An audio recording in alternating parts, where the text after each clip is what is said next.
3, 2, 1. The sun will come out tomorrow. Bet your bottom dollar that tomorrow there'll be sun. If it doesn't line up, I'm taking it out.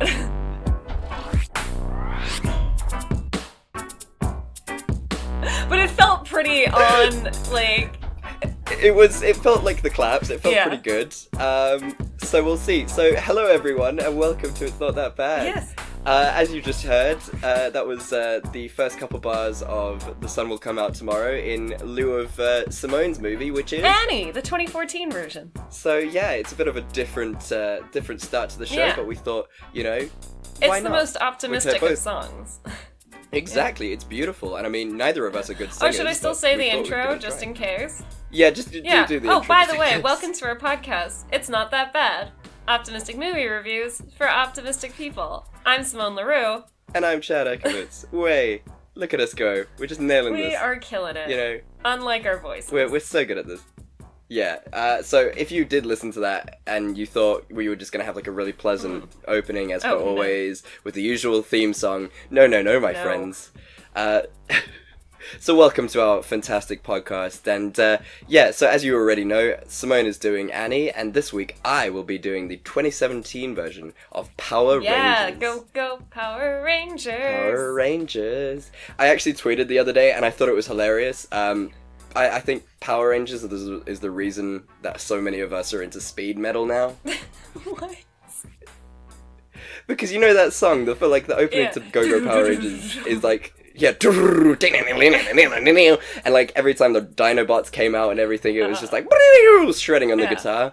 So I think it's their fault that we're into super speed metal now. You know me and all my speed metal that I listen to. I love it.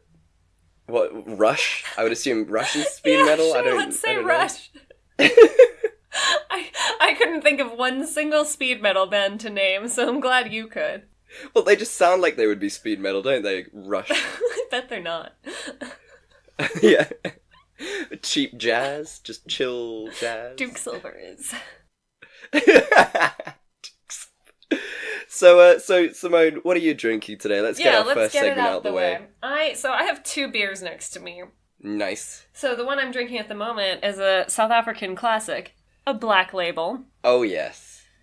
What a beer. And then after that I'm going to class it up with a Jack Black, which used to be a craft beer, but now it's owned by SAB, so it's not technically a craft beer anymore. Oh. It is a Pilsner. Thrills for them pills. Thrills for the pills. And it comes in at a cool 5%. Nice. I like Jack Black. I do too. They were really, really good. I mean, that's why SAB bought them, and I always... Yeah. It's reliable. Yeah, it's a good one, and I mean, Black Label is just a stock standard beer. Black Label, man. What a beer. It's not great, but you can drink a lot of it. Yeah, I would say that it's sort of... I would equate it to the doors of one's home. Yeah. You never really think about the doors in your home, but you just know they're going to be reliable. Yeah, you appreciate them every now and again. For some reason, Black Label always makes me think of the Great Wazoo. Well, not for some reason. We drank a fuck ton of Black Label there. Exactly. Yeah. So, for those of you who don't live in Cape Town or whatever, the Great Wazoo is one of the best pubs of... Well, what, is it not there anymore? It closed down. I'm so sorry, you have to find out this way. The sun will not come out tomorrow. The Great Wazoo was a divey pub for students. It had real cheap drinks, pretty decent food, and it was just a really fun time during our last couple of uni years. It was the best. You could just go down there, you would drop, 50 rand, maybe, and you would get absolutely hammered, and the food was decent, Yeah, it's awesome. The Wazoo is a great pub, and I'm very sad to hear that it's gone. Chili garlic sauce that they served with the pizza, and when you're a little drunk, that stuff, that'll take you to heaven, that will. I'm gonna pour one out for one's Wazoo now that they're finished. That's really sad. Yeah, I mean, I guess, I wasn't too sad about it because I was kind of past that point in my life, and I didn't live, right down the road from it anymore. But yeah, I was a little bit Oh. That's a shame, but I mean, what can you do? Things change. And to be fair, it wasn't that great. I don't know. Well, I mean, in our standards have become a lot higher. Because we went there with great people. That's true. That's a nice outlook to it. I like that. Yeah. I am drinking... I found this wonderful drink. You can see the can in your screen.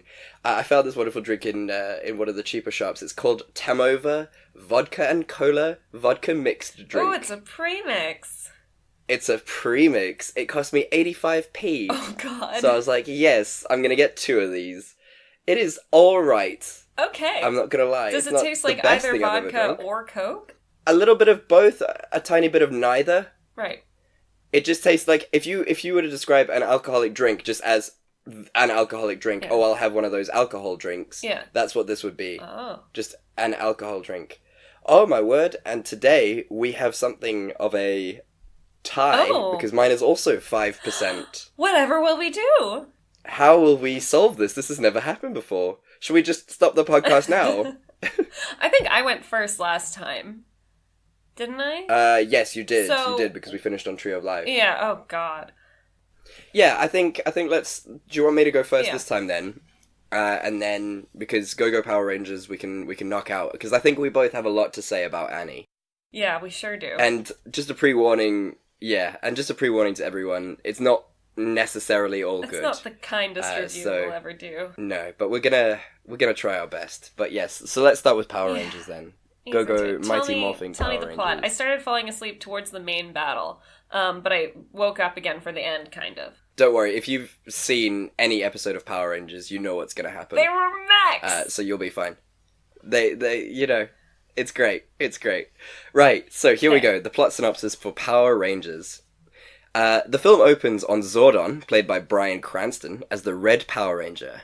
They're on an alien planet trying to protect the Zeo Crystal from Rita Repulsa, played by Elizabeth Banks. Unfortunately, Zordon and his team are failing. All the other Rangers are dead, and it's pretty clear that Zordon will die too. In a last-ditch attempt to protect the Zeo Crystal, he tells Alpha 5, voiced by Bill Hader, to beam the Ranger Crystals, also known as the Ranger Coins, and the Zeo Crystal to another planet. And only when 5 warriors of the truest hearts found those coins could they become the Power Rangers. Rita then proceeds to try and kill Zordon, but he is able to escape. We then cut to Earth sometime in the distant future, and we meet Jason, played by Dacre Montgomery, who is the #1 football player at his high school. Unfortunately, he's done something incredibly stupid. He put a cow in the locker room of the opposing team's football room. I'm super into sports, as you can tell. Locker room, there you go. And he got caught. And so now he is banned from playing football, which has led everyone to hate him because he was supposed to take the team right to the top of the league. He also gets detention for his malfeasance. In detention, he meets Billy, played by R.J. Seiler, or I would say R.J. Seiler. That sounds about right. Billy is an adorable nerd who is also on the autistic spectrum. After some mild shenanigans where the two become friends, they end up going to a semi-abandoned mine together. They go to this mine because this is where Billy and his father used to hang out all the time before Billy's father died, unfortunately. We meet some other zany teens who also happen to be at the mine at this particular time on this particular night. We meet Kimberly, played by Naomi Scott, Zach, played by Ludi Lin, and Trini, played by Becky G. Oh, and there's... no, that's all of them. That is all of them. I apologise. While they're all having an argument over why they all shouldn't be there, Billy blows up a huge part of the rock face, revealing this beautiful wall of glass. Inside the glass are 5 glowing crystals, each of which are a different colour: red, blue, yellow, pink, and black. Zach, who we learn is the impulsive one, starts to hack the crystals out of the glass. Each of the teens take one, and suddenly the authorities arrive. The teens attempt to flee, but as they exit the mine, they need to cross a railroad. But there's a train coming. It looks like they're going to make it, but they don't, and the minivan is then T-boned, and by all rights, all the teens should be dead. The teens, however, do not die, and find themselves the next morning in their beds with the crystals beside them. It would seem that they cannot be too far from the crystals, as these will magically appear beside them. Additionally, they all have super strength now. They all meet up at school, except for Zach, who doesn't actually attend school because his mum's sick, and they discuss how weird this all is. They then decide to go back to the mine and see if they can discover anything else. Through a series of events at the mine, they discover a spaceship. In the spaceship, they meet Alpha 5 and Zordon. Turns out that Alpha 5 dispersed the crystals to Earth. He was able to store Zordon's essence in a wall in the ship. Zordon tells the teens about the Power Rangers, an elite team of warriors who are bound to protect the planet from evil. It turns out that Rita Repulsa has returned and is looking to find Earth's Zero Crystal.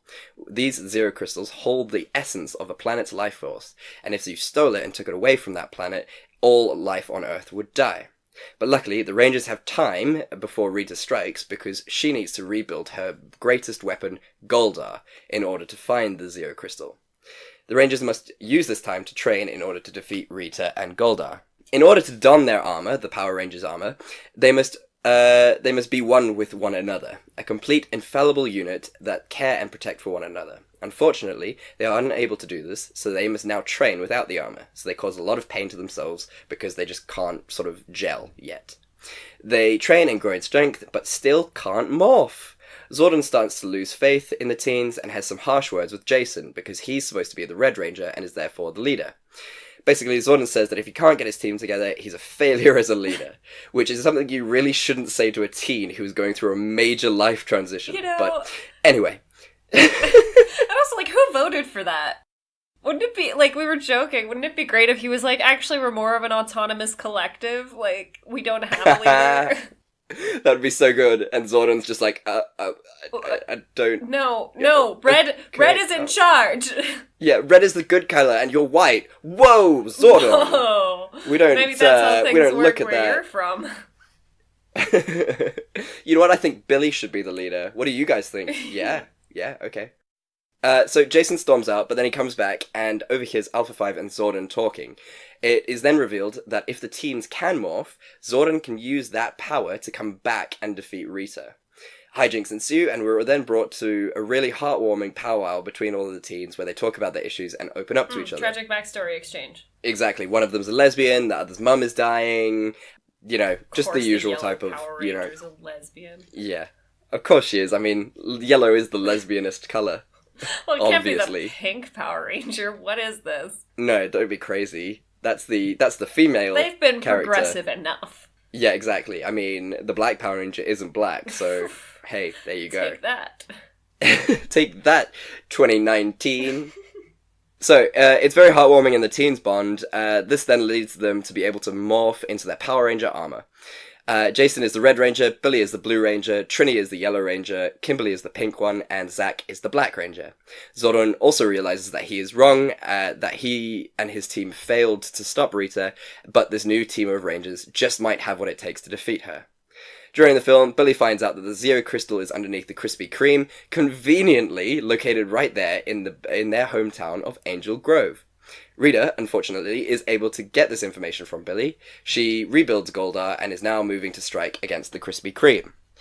The final battle then ensues. The Rangers defeat the Putty Monsters. They then call upon their Dinobots. I don't know if that's the true name. I couldn't really remember. I think it's Dinobots. Right. Sounds right? Yeah.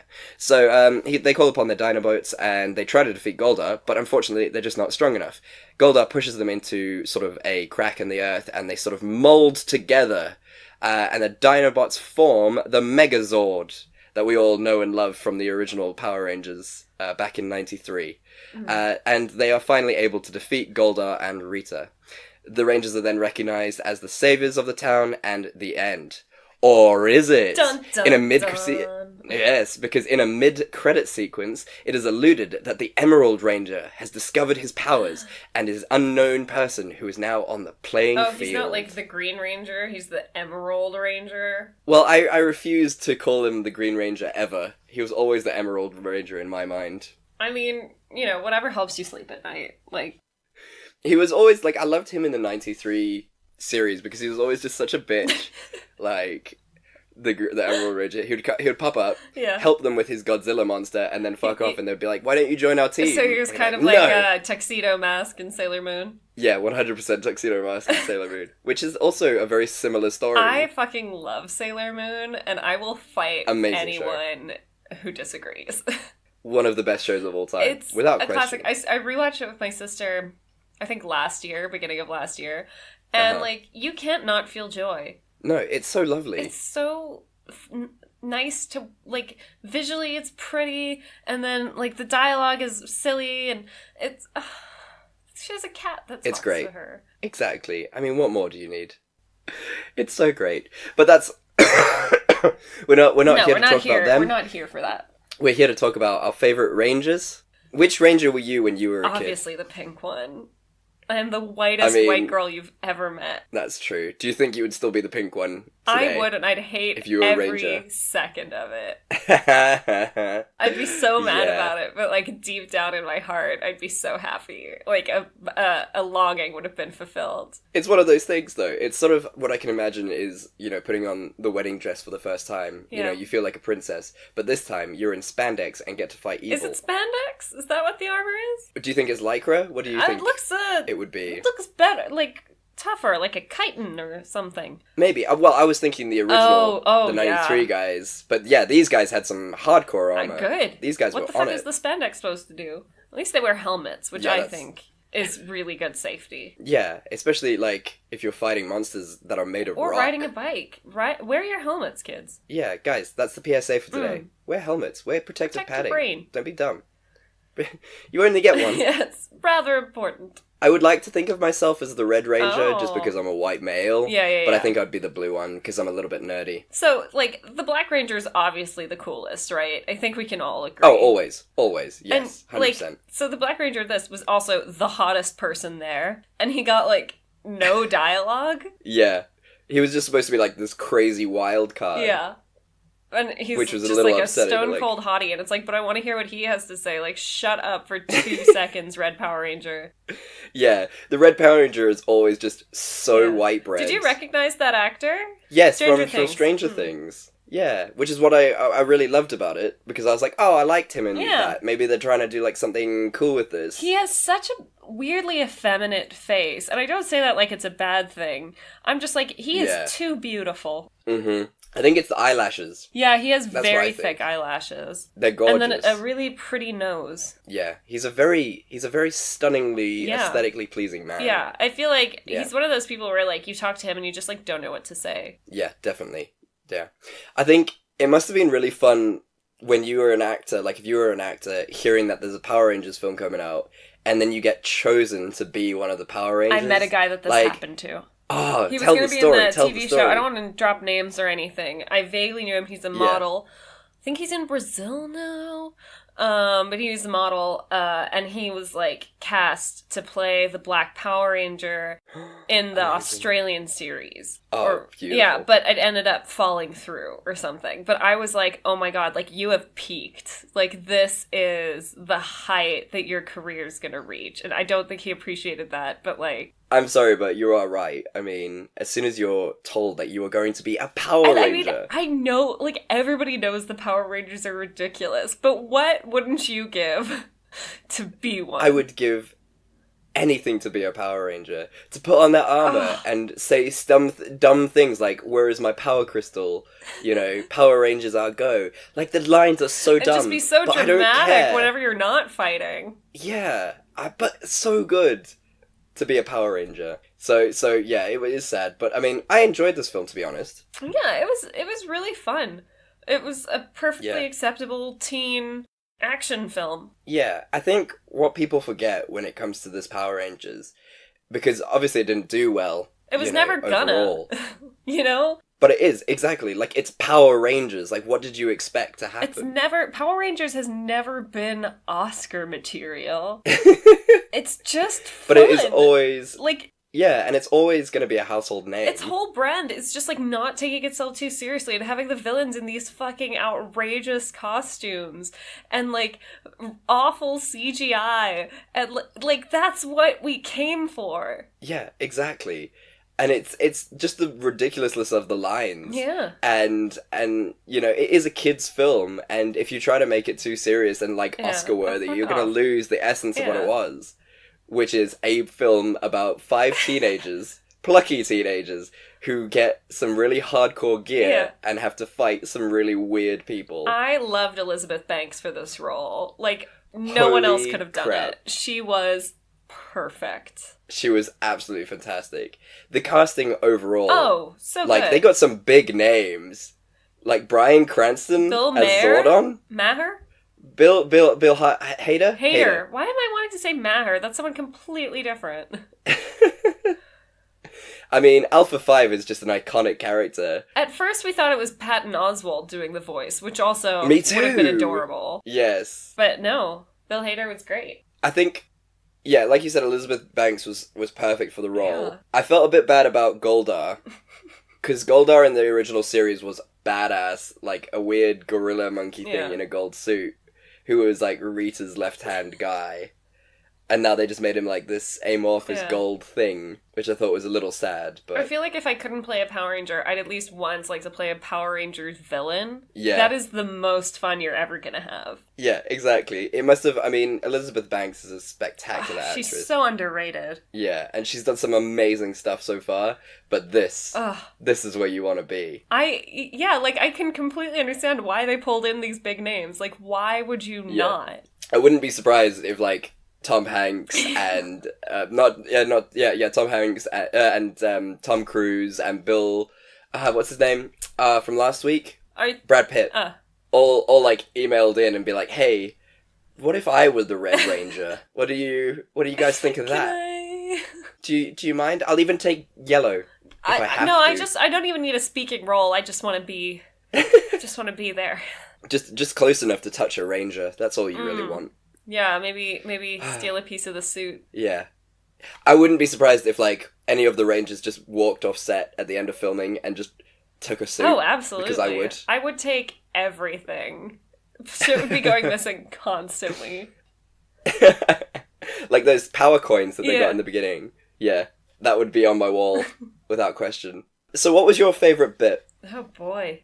I mean, I love a good training sequence, and that was fun. Uh-huh. It was good. It had a fun song going. That's everything you want from a training sequence. Because you can add, like, physical comedy into it. And, you know, I always require one. Like, I refuse to accept when the hero gets super strength and suddenly they're just, like, really good at fighting. Like, it's two different things. So I'm happy that they included a nice training montage. Yeah, and it was good to see them actually sort of losing as well. Yeah. Even with their super strength. Yeah. It's team building, too. Yeah, exactly, which is what they needed, clearly. They're even really friends unless you've thrown the other one across the room. I don't think so. Exactly. I mean, those are the rules. I think for me, my favourite bit was when they got their dino bots and they were riding through, because what they did there was they mimicked or reproduced the original opening sequence for the 93 show, the original American 93 show. And it had the song and everything, Go Go Power Rangers, and it made me so happy to look at that and remember the 93 version and the terrible graphics that it was, and then seeing these guys and their amazing graphics now, and I was just like, this is beautiful. This is absolutely what I lived for. That was for the parents. Yeah, those are for everyone who's seen the original 93 and be like, yes. Hello, I have arrived. So I love this movie. So what do you think could have saved it, do you reckon? Or made it more palatable to a wider audience? Because I think that's the issue here. Well, part of it, I wanted to say, I think it's very admirable that they chose to make the Blue Power Ranger on the spectrum. Mm-hmm. I do think we can start avoiding the stereotype of, like, he's autistic, but it's okay, he's still useful, he's really smart. Or, like, he's a genius or whatever. And I just, like...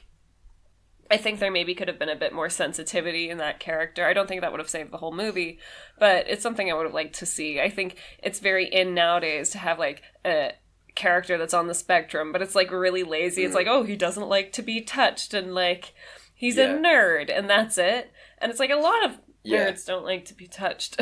A lot of not nerds. Yeah, a lot of people, just in general. Like, so, there are a couple times there where, like, you're like, is he autistic, though?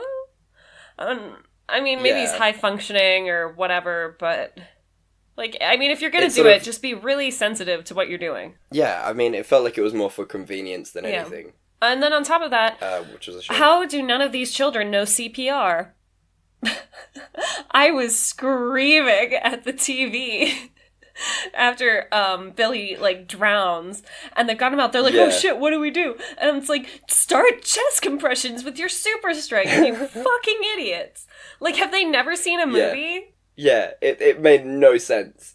And like they were just like, oh, we'll bring him back to the spaceship. That's a really far way That's to a drag great a idea, dead but body. first, maybe let's get a pulse or like put him in the recovery position at least. Yeah, because even if you're super strong and you can carry what is essentially going to be dead weight all that way, like he is going to be fully dead by the time he arrives at the mine. Or at least brain dead. And at the spaceship. If he's not getting oxygen to his brain. Yeah, which is probably not a great thing. No, it's not it's not where you want to go. Like, I don't have a medical degree, but brain dead does not sound Guys, pretty everybody sweet. take CPR classes, or at the very least, know the gist. Yeah, it's really important, especially nowadays, like, with information so readily available, you know, it doesn't cost a lot to do a CPR course. And you don't even have to do mouth-to-mouth anymore. You can just do chest compressions. Yeah, and it'll all be fine. It'll all be hunky-dory. Seriously. Just be cool.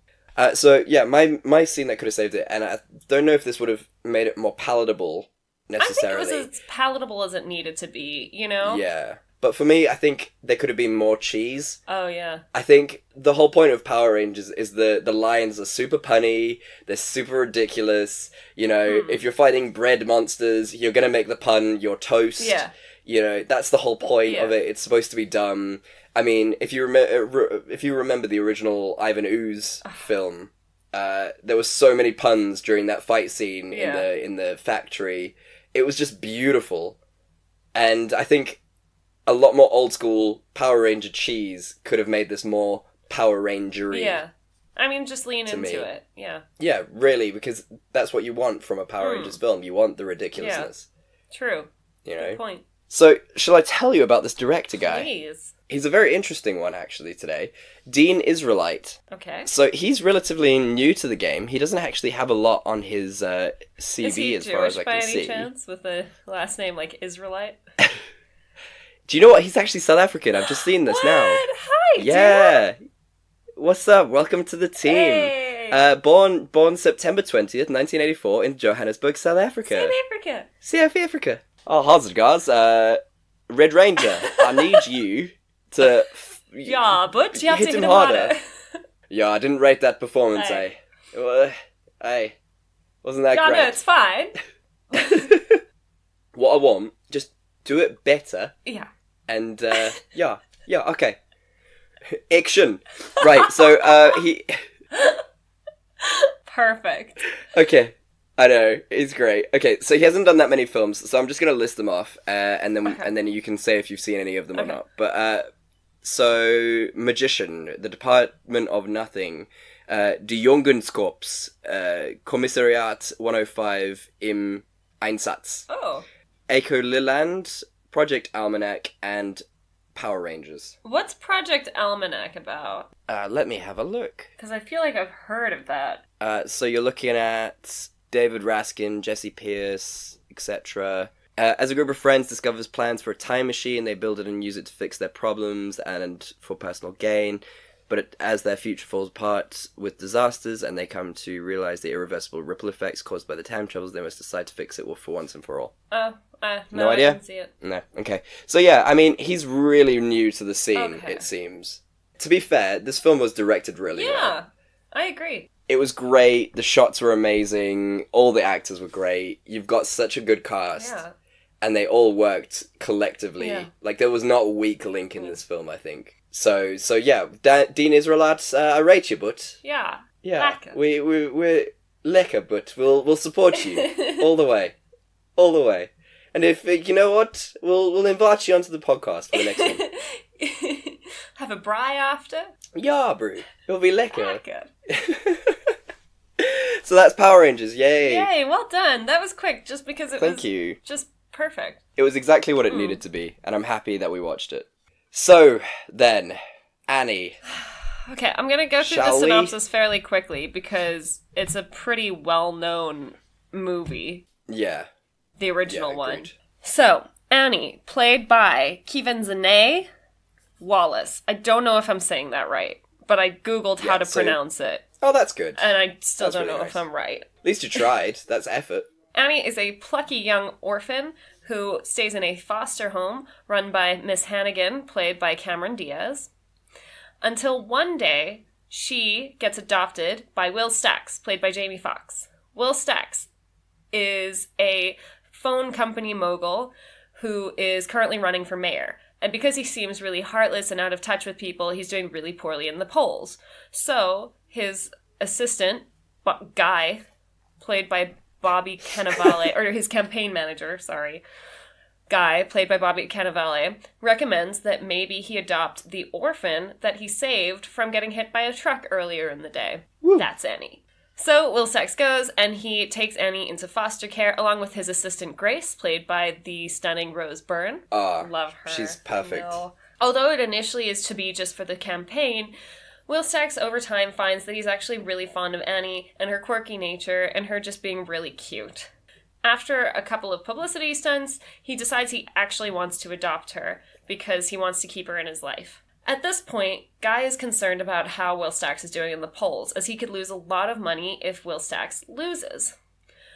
Moreover, Miss Hannigan is really annoyed by the fact that Annie is so much more successful than her and getting so much more attention than her. Together, the two of them hatch a plan to say that they have found Annie's birth parents, so that Annie gets taken away by them and she'll stop distracting Will Sachs from his campaign.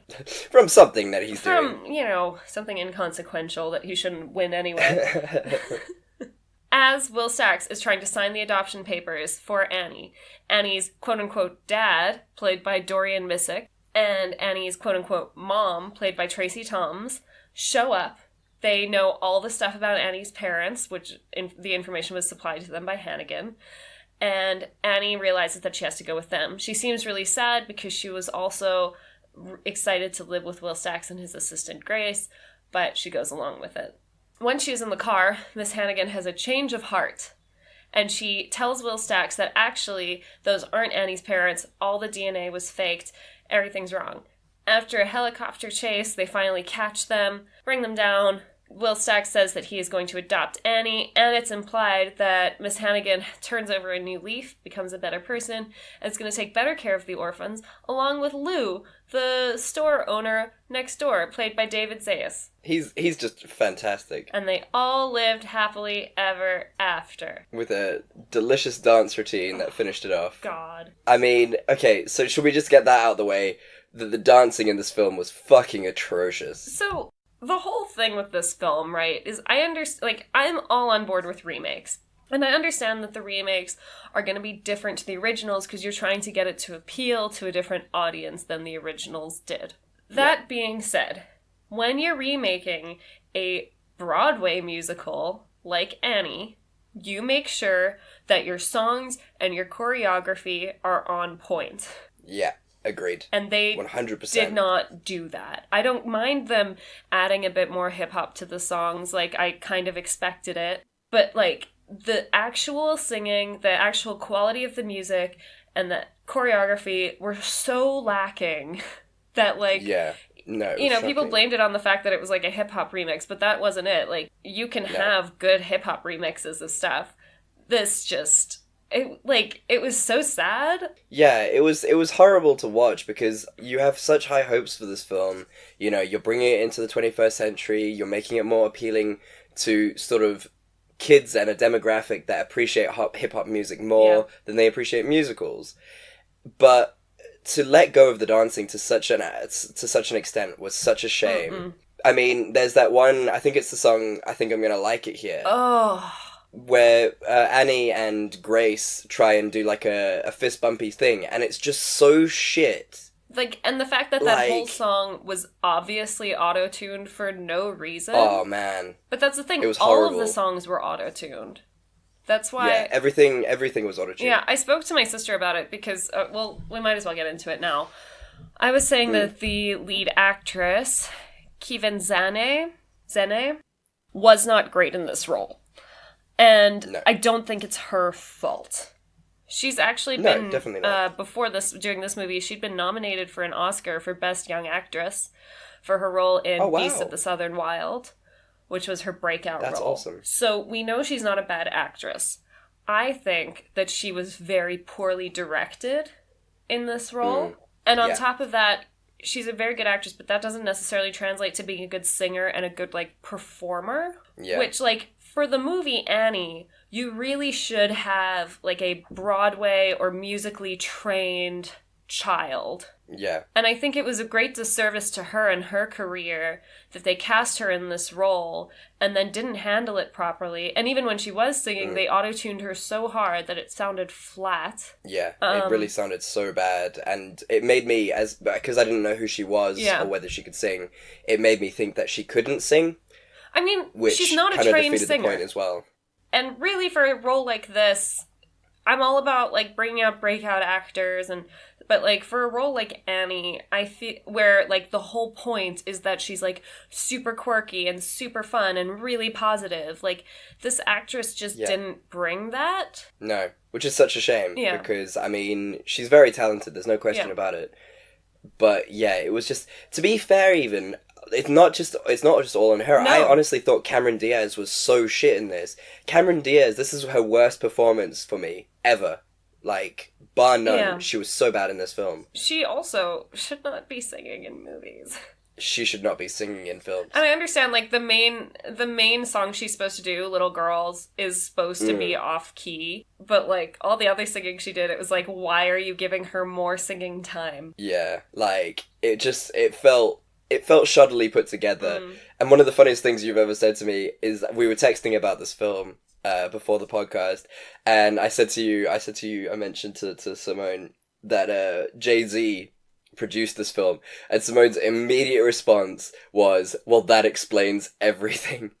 You know... Which is just so much Jay-Z hate, but so not rightly to shit put. on Jay-Z and his career, but I'm just saying, like, if you can get a member of that couple to produce, it's not the right one. No, you want the other. On top of that, a bunch of the original songs in this were written by Sia. Oh, that's lovely. Yeah, I mean, she did the cover of "You're Never Fully Dressed Without a Smile." I would say, actually, It's not really a cover; it's a complete rewrite. Like, it's basically just that phrase stolen from the song. Yeah, but yeah, so she wrote a lot of the songs.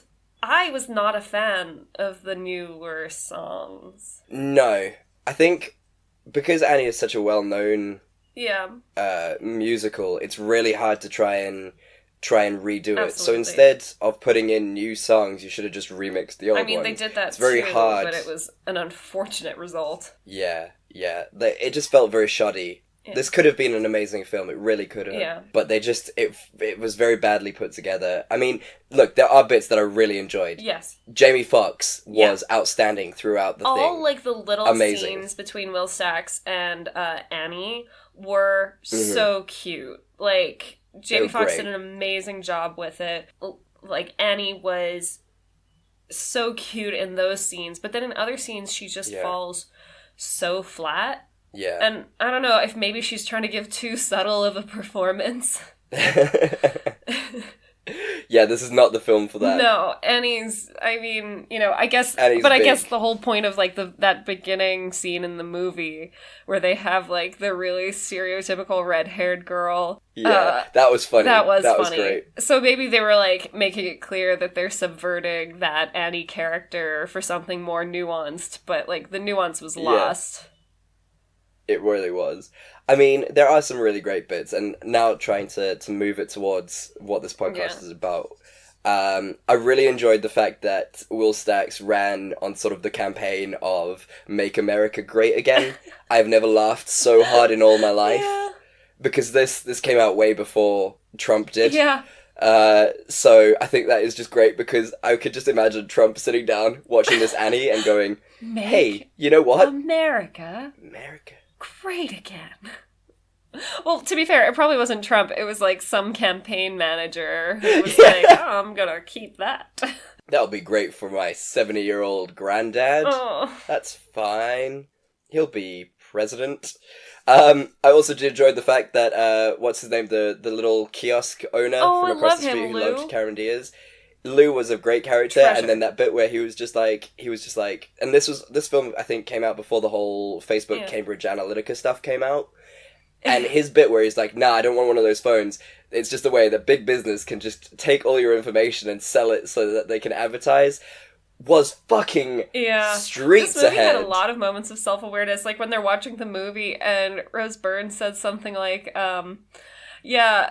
product placement pretty much pays for movies these days. Oh, man. What a champion. I mean, this whole movie was excellent for its self-actualization. Yeah. Just perfect. And I mean, it was cute, and I did dance, and I did laugh, and, you know, but it was lacking.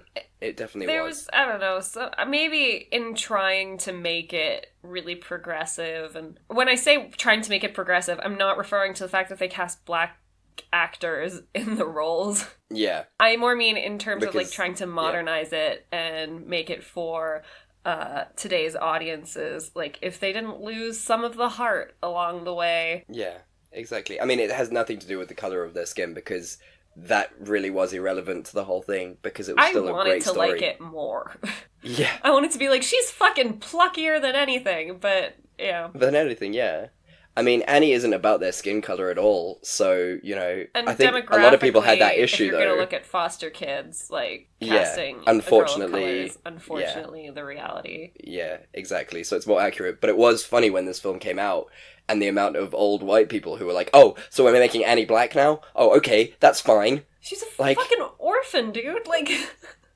Like, what's your problem? Don't pretend to care about orphans now. Yeah, exactly. So funny. Well, they care as long as they're white. Yeah, or unborn babies. Fine. Yeah, or unborn babies. But this is not that podcast. We're not gonna go down this road. You guys keep trying to trap us in there. You guys are like, yeah, talk about the big issues. Let's talk about abortion. And we're just like, no, guys, we're not gonna do it. It's a different podcast. We're watching you. So what was your favourite bit?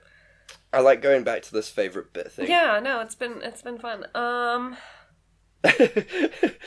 Oh, I loved the when all the orphans are singing about what's the song called? Maybe Baby? Or it's called Maybe. So all the orphans are singing about, like, the parents that they want. Oh, maybe he cooks, maybe she sews. Yeah. Maybe she sews. Yeah.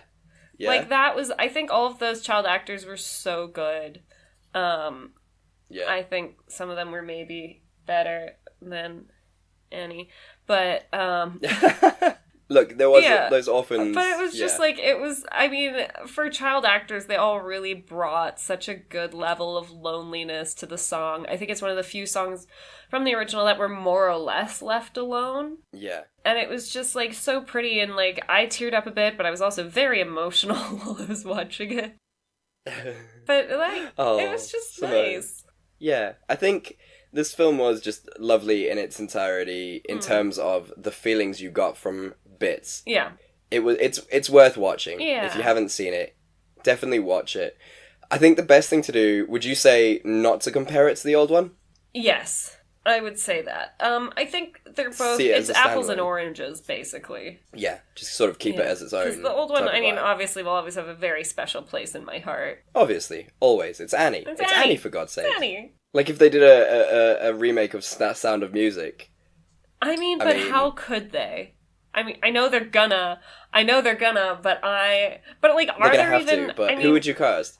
Oh, who would I cast as the new, like... Who would you cast? Sound of Music. Okay, I'm gonna be controversial here. I'm excited. In terms of Maria, I am so impressed with Dove Cameron and her singing. I think Dove Cameron could do a good Maria. Like, not right now, but, like, 10 years when she's, like, a little more mature as an actress. Dove Cameron was Mallory in The Descendants. I'm full on looking it up right now. Yes, agreed. Yeah, okay, I like it. I was just, like, trying to be really subtle and be like, just gonna check something on my laptop, just gonna check the weather. Yeah. Okay, yeah. That could be, I can see that. That would be a good casting. She's so, like, princessy and, I don't know. Yeah. Maybe I just love Dove Cameron too much. Who would you cast in Christopher Plummer's role? That's the Von Trapp father. Yeah. Captain Von Trapp. Captain Von Trapp. I don't know if he's classically trained in singing, whether he is or not. I think John Hamm would be perfect for the role. He'd be too handsome. He's just that jawline. Oh my God. That jawline as a Von Trapp, right? No, I wouldn't know what to do. It would be so beautiful. But, like, also there couldn't be, like, you know, in the movie there's, like, this kind of subtlety with how they fall in love, because, like, he's so reserved and severe. And I don't think John Hamm can be reserved and severe. He's just too charming. Like, you'd immediately, their eyes would meet, and you'd be like, oh, she must be in love with him. Look at him. Look at his face. Look at all the elements and say yes. Just the charisma that rolls off him. It was like when he's cast as the cult leader in Kimmy Schmidt. And you're just like, I could see why they would go for that. I'd get into a van with him. I would get into a van with John Hamm any day of the week. I would be part of his cult. I forgot he was the guy in Kimmy Schmidt. He's so funny in Kimmy Schmidt. I love him so much. He's so good in everything he does. I love John Hamm. It's honestly upsetting. Like, the Bubble episodes in 30 Rock. Just... Oh, Dr. Bear. Dr. Bear, and he can speak perfect French. Ooh, I wonder now, though, counter casting Bradley Cooper, considering he's singing now. Ooh. But his face is, like, I too could see kind. That. I don't know, because I think he would be, like, a really good... Because he's sort of... Not to be really mean or anything, but he's kind of Nazi-ish in his looks. Very Austrian. Very Austrian. Oh my god, why are we not talking about Michael Fassbender like he wouldn't be fucking perfect? He would be amazing! I'm sorry, what are we saying? We're being idiots. Okay, here we go. Here's the ultimate casting. Are you ready for this? Okay, so John Hamm is the father. Okay. Then you've got, what's his name? Bradley Cooper is the oldest son. Mm-hmm. Then you've got, Fassbender. I'm pretty sure they're the same age. No, just hear me out on this. Hear me out on this, okay? Then Fassbender is the youngest son. And then we just ignore that the two girls are somewhere in the middle. And we just pretend really, really hard that they're all different ages. You just want all of them in the movie?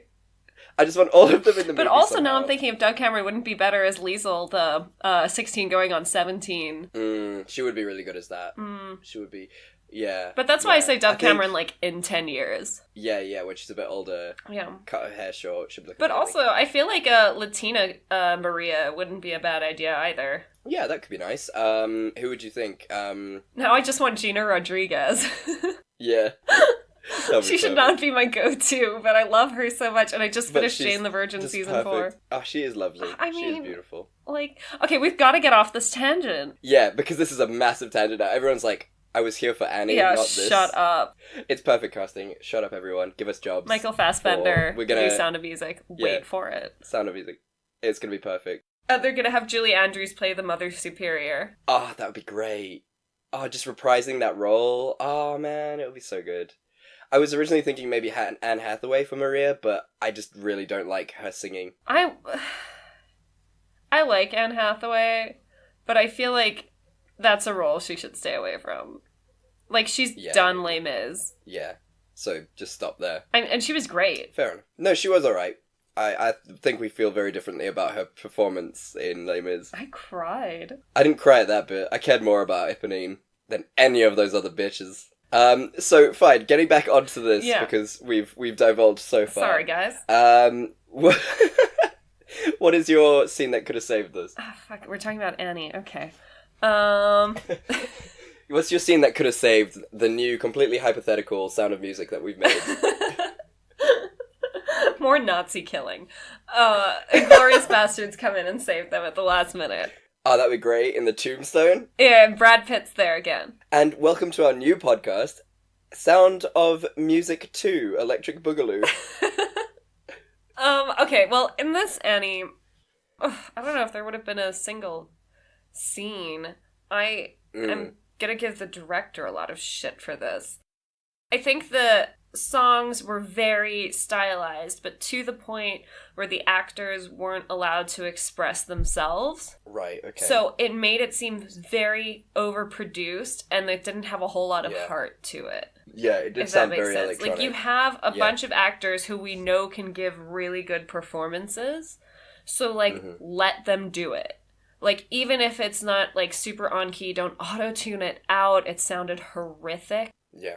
It was really sad. I just, just, like, let the actors do their thing. Let them, like, mildly fuck up the notes or, like, do their own thing with the songs.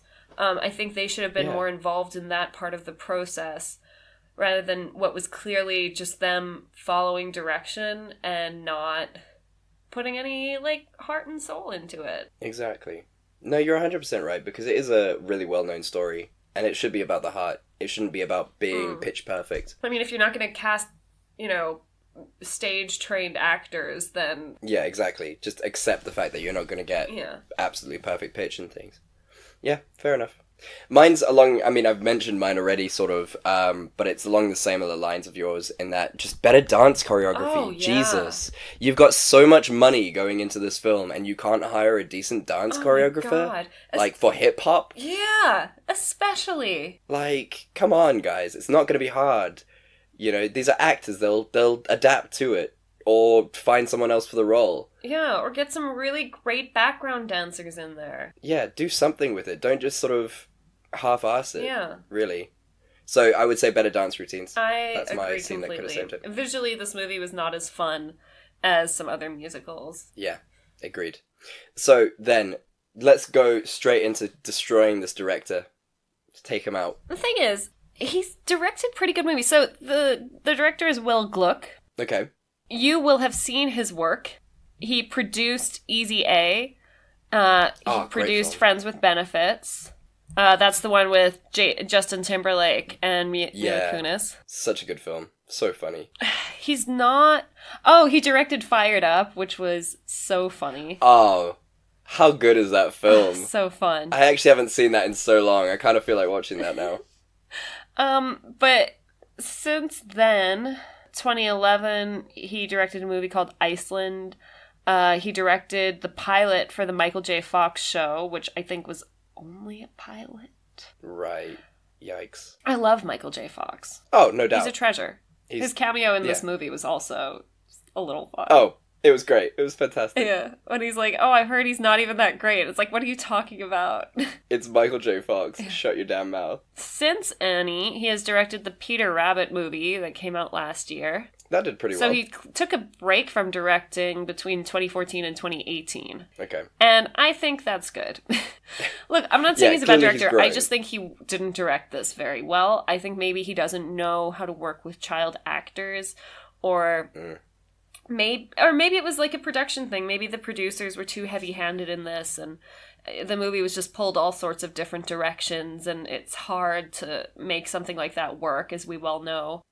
So I don't want to say he's a bad director. I just think he didn't direct this film as well as he could have. Yeah, no, I agree. I think either he had too much control over it and didn't know what he was doing in terms of the dance scenes, or he didn't have enough control over it and he just kind of had to let them just do their own thing. Either way, it didn't work. Well, let's see what happens after Peter Rabbit now. Wish him all the best. Let's see how he does. As always, we always do. But, good one. Good one, Simone. Yeah.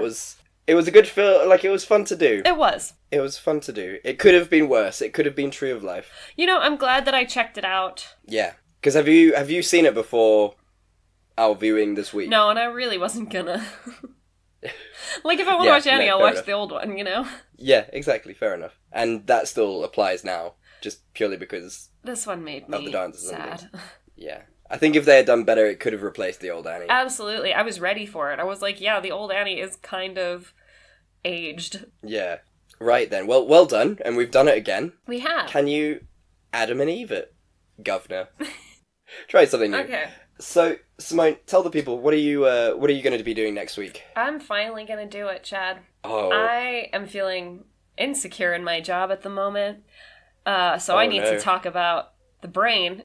Oh. And to do that, I am reviewing the scientifically accurate Lucy. I'm so excited.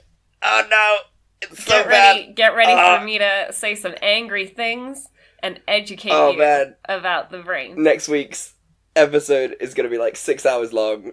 I'm so excited because what a shit movie. It's just going to be me like ranting. Just get a big bottle of vodka and just swig. Spoilers, guys. We don't only use 10% of our brains.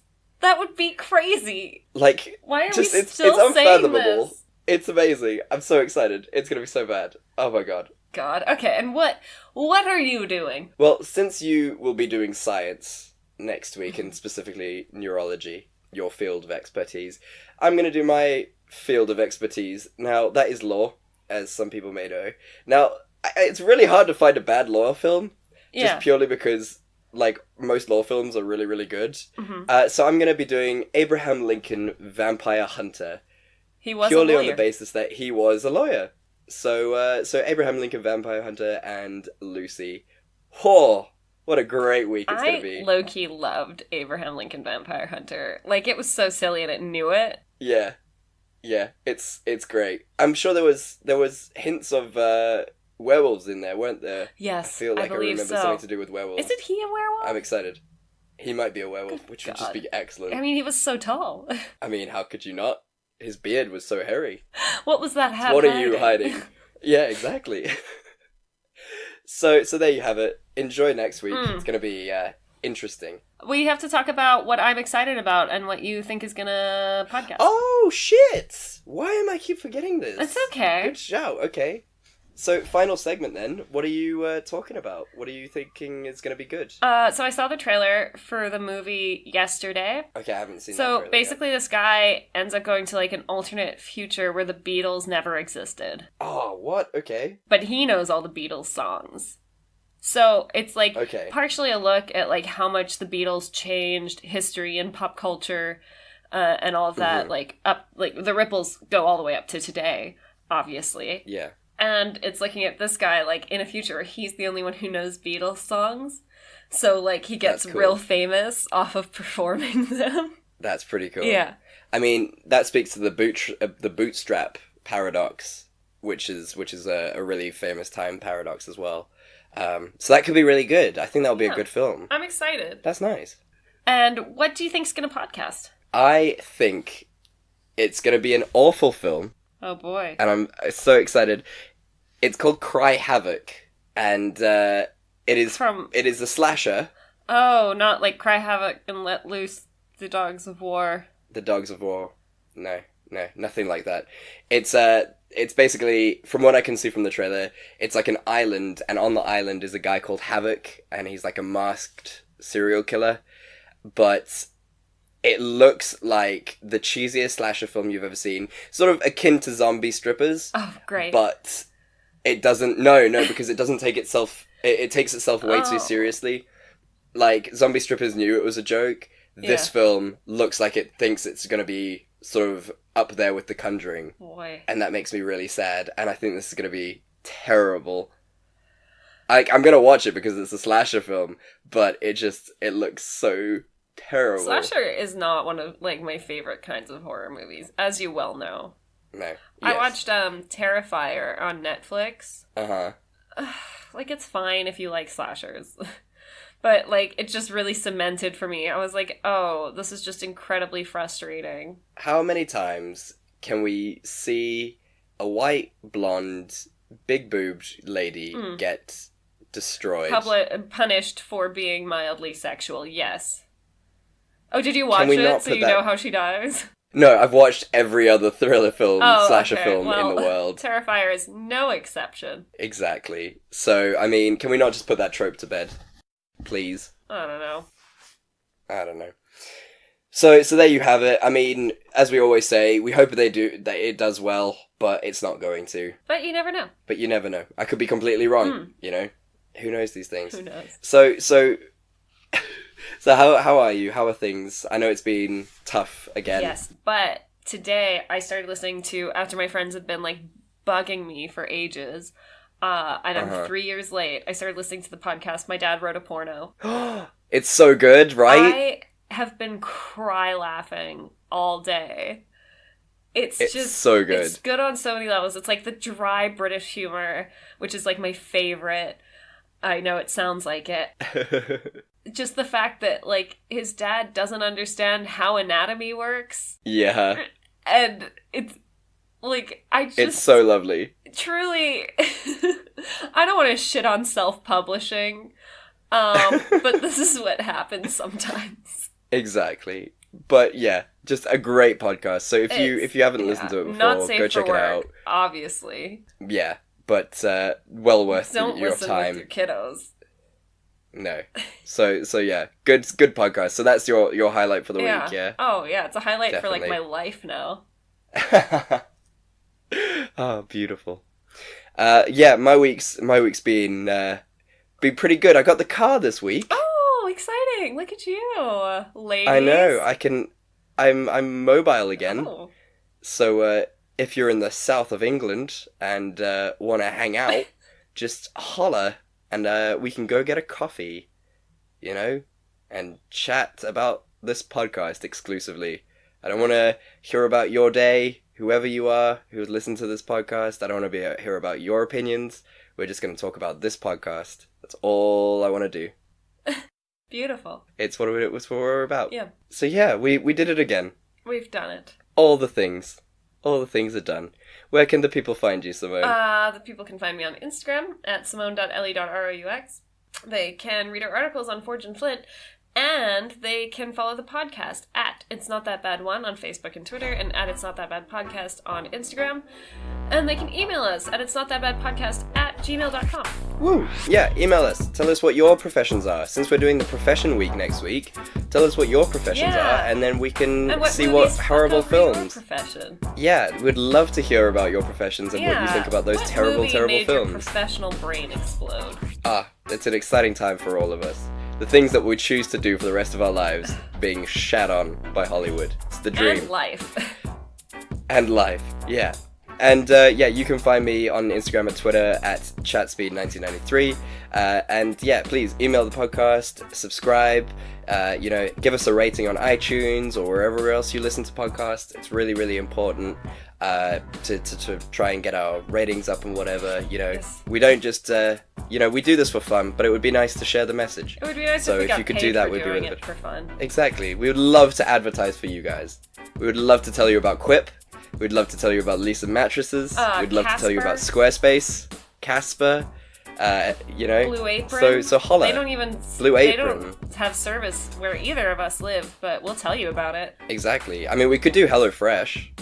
Oh, really? Do they do the UK? Yeah, they do the UK. Oh, good for you. Yeah. Oh. So yeah, let us get paid for bringing you things that we love to do. And thank you so much for listening. We really, really do appreciate it. It's always loved, and we love you guys, and we love everything that we do, and we love, I love you, Simone. And I love you, Chad. And there's just so much love.